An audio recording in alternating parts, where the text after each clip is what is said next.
Good afternoon. How are you? Well, Thomas Jefferson has an excellent report today. It's 62 degrees, sunny, blue skies, 27% humidity, but it doesn't feel that, and 3 miles an hour, and I don't feel anything at all in terms of wind. So it's a terrific day. There are things that I guess catch our attention each day. You know, there's a shooting down in Florida. We could talk about that, even as we do nothing about it. But the reaction to the fact that children, students, teachers, innocents of all sort die, we just step over the bodies. We don't do a damn thing about it. And so I heard an elected representative today say, she was afraid. Wrong. Afraid is wrong. When we have heroes around the country doing what should give us backbone and courage and resistance to fight back. So what am I talking about? Well, we have Sanders and AOC drawing huge crowds across America, and I don't know what's going to happen on April 19th when they have their demonstration. We have 2 and more judges pushing back on the unconstitutional, illegal, and evil overstepping by Trump and his gaggle of maggots. So that's a starting point. And then look, we have a university like Harvard saying, not on our watch, we're not going to bow to you. And we have law firms fighting back even as others cowardly stop.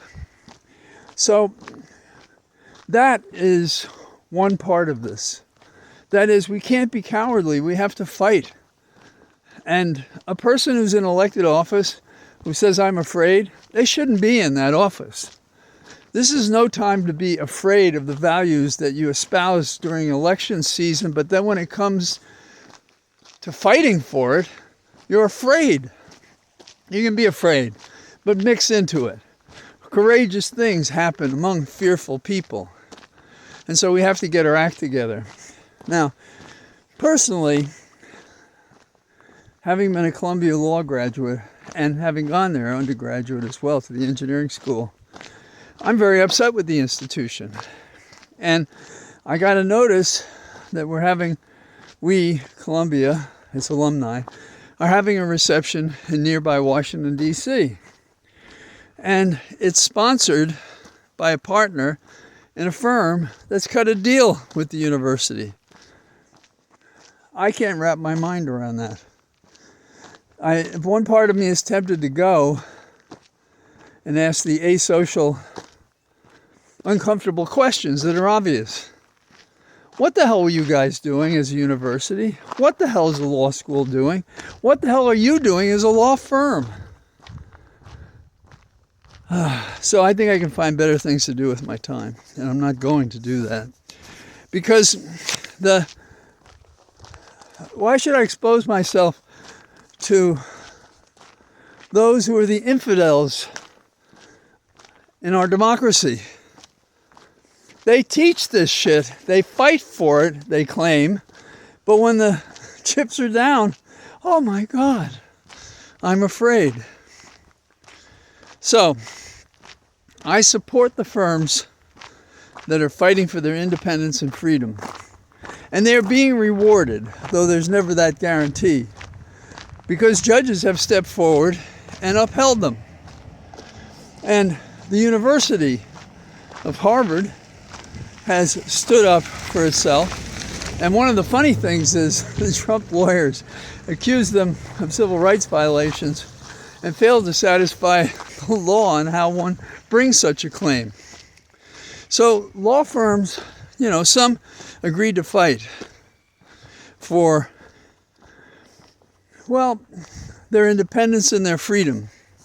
And just today, there are thumb-sucking stories about what about when Trump wants these law firms to negotiate trade deals or to defend the president or his allies.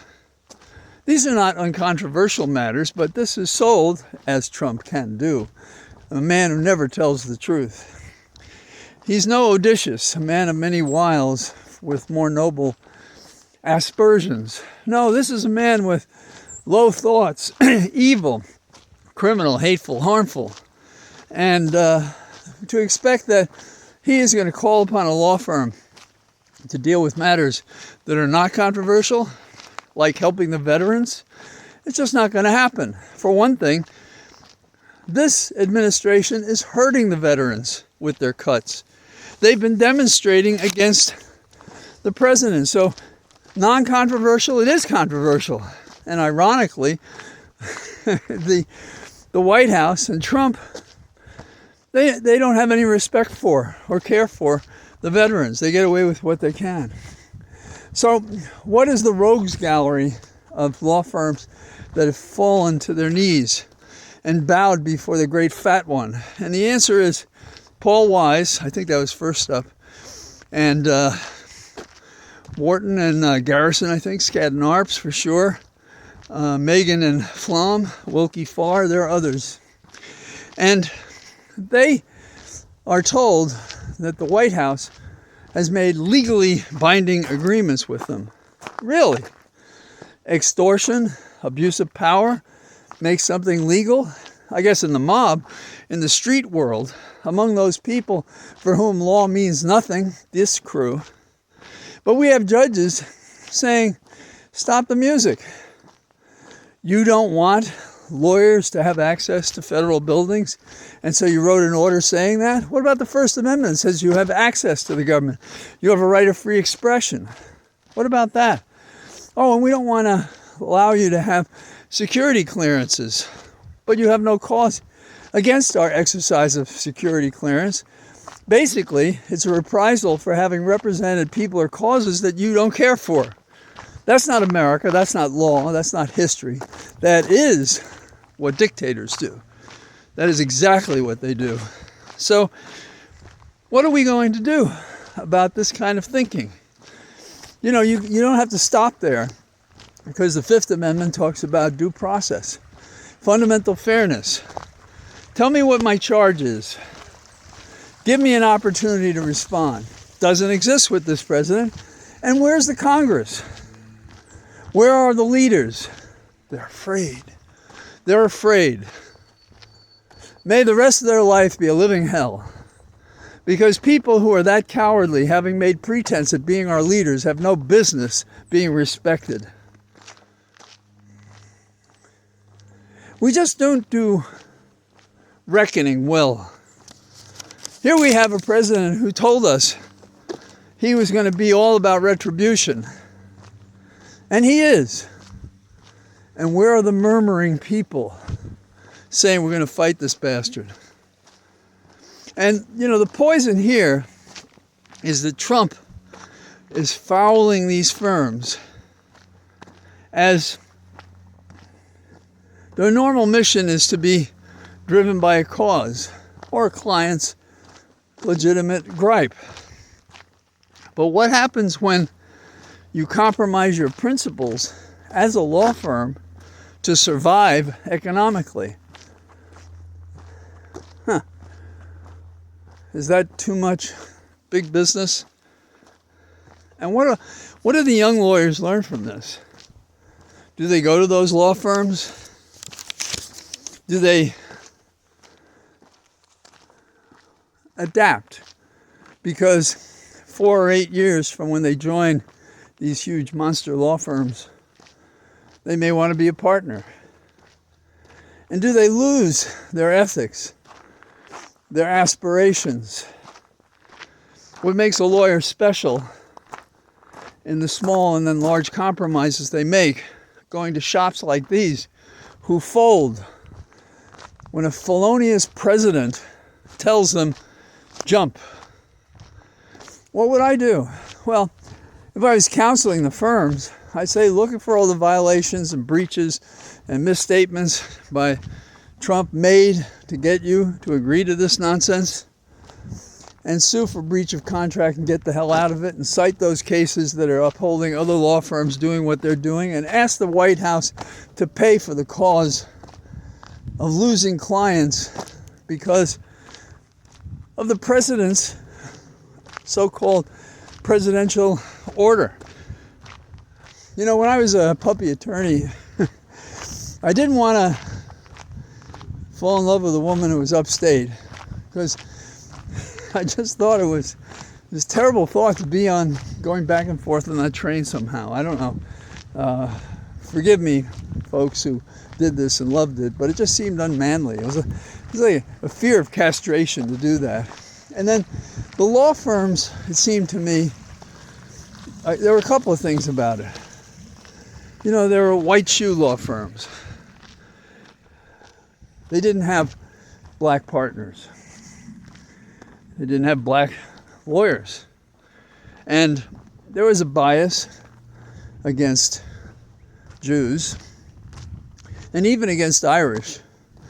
Although some might say it gets hard to tell if the Irish are smart enough that they're being discriminated against or being properly scrutinized.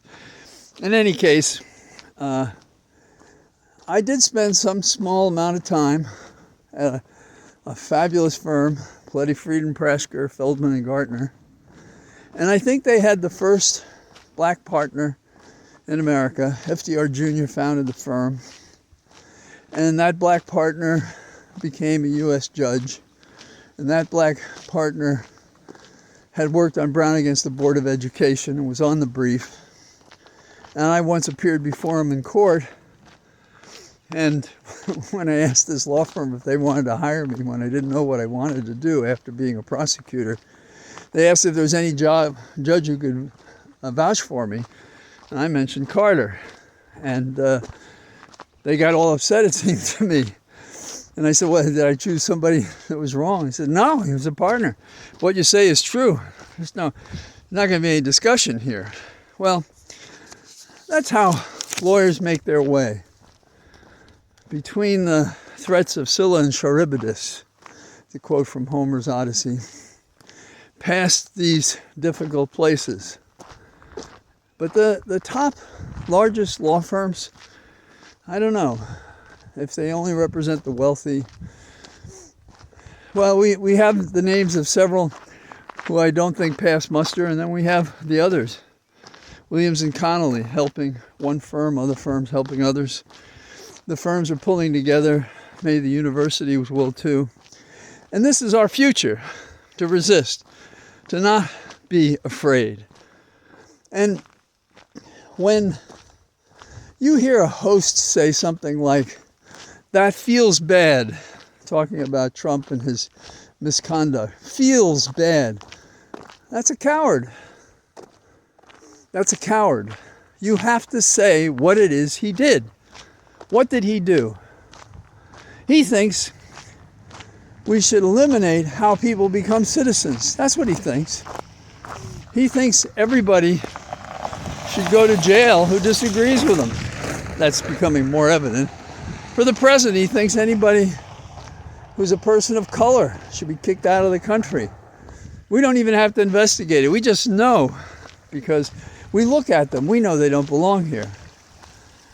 So, how is it that a nation that considers itself so wealthy and rich in science and writings and thought, electronic systems, even perhaps space travel, how can a country such as that allow this low-life criminal, convicted as such, run our country into the ground, violating every law and principle in every direction? We're not afraid. We're angry. We're not feeling something. We know something. And we're going to act upon it the way the heroes we have in this battle have shown themselves to be. Harvard and other universities, law firms and other law firms, judges and more judges. And we keep at it. We will win because we are right. So, that's enough of my disturbing thoughts for the day. And tomorrow I'll talk to you again at our Cathedral of Trees. All the best. Bye-bye.